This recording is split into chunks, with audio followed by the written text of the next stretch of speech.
sudah kutu, kuliah ndak beres, rantasa, anak muda palsu nih tuh.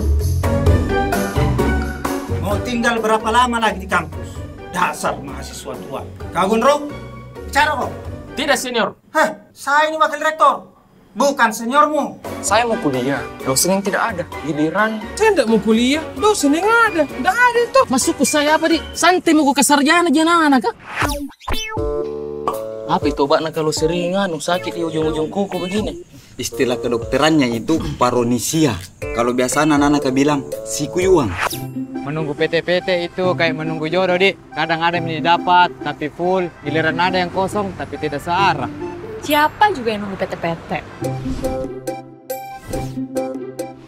Berapa tahun mau gue kuliah, Kak? Perasaan kakak sama adekmu nggak begini-begini amat. By the way, jam berapa? Ami pulang deh.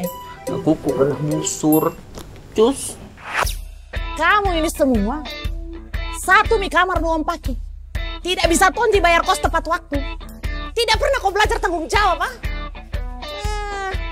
Racun kau semua. Woi! Aku punya sahabat, dia tidak berbakat. Kadang dia sok kuat, tapi dia terhebat. Bukan saudara, tak ada hubungan darah. Ini tadi pentilnya yang rusak. Pentil. Iya, pentil. Pentil.